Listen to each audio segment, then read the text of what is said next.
What's going on, guys? Welcome back to another episode of Andy's History Lessons. So, last August, I took a trip to Curacao. It was my first time out of the country, and I meant to do this video around the end of last year, so around September or October, or maybe November, but hey, better late than never. So here we go. I'm going to tell you guys a little bit about the history of the island nation of Curacao. So here we go.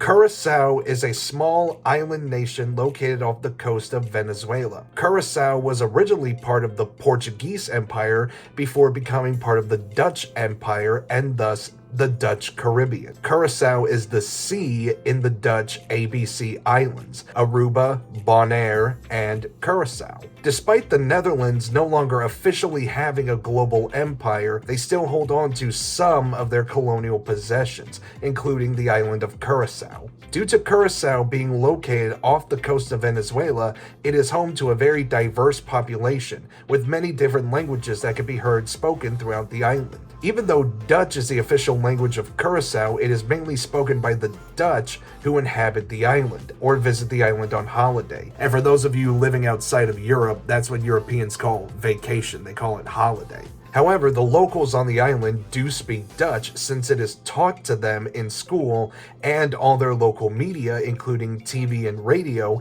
is in Dutch, as well as several other languages, including Portuguese and Spanish, due to their geographical location. The locals in Curacao also speak English due to tourism, as well as Spanish due to them being close to Venezuela. That makes a total of 4 different languages spoken throughout Curacao. The language that is spoken solely by the locals in Curacao is called Papiamento. And now here's a little audio clip of what Papiamento sounds like. Greetings and phrases.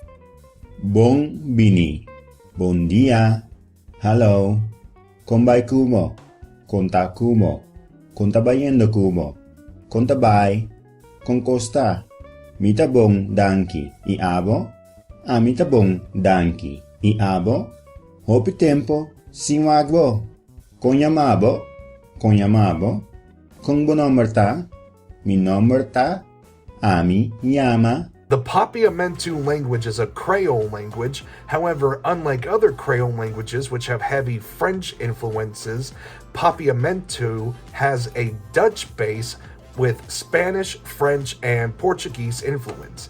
This gives Papiamento a unique sound that makes it stand out from other Creole languages. Now, real quick, I'm going to talk about the slavery history in Curacao, and if you're triggered by history and triggered by slave history and whatnot, I'm going to give you a couple seconds to click away from the video.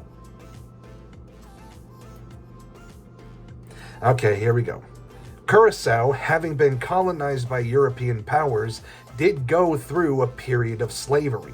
Slavery in Curacao was not as severe as in other Caribbean nations because Curacao was mainly a trade post. Curacao did not have many plantations in it, unlike other Caribbean territories, which were economically fueled by sugar plantations as well as tobacco plantations. In 1795, a slave rebellion took place in Curacao. Unlike the one in Haiti, the Curacao Slave Rebellion was not a successful rebellion. The rebellion in Curacao was eventually suppressed by the Dutch. However, the slaves did receive limited rights afterwards. Eventually, in the 1850s, slavery in the Caribbean was abolished by the Dutch government.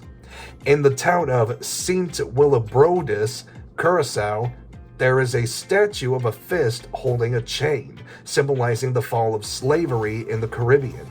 There is also a statue depicting slaves breaking the chains that bind them, located in Willemstad, the capital of Curacao. The capital of Curacao, Willemstad, also served as the capital city of the Dutch Antilles, which was the last colonial establishment of the Dutch Empire until the dissolution of the Dutch Antilles in 2010.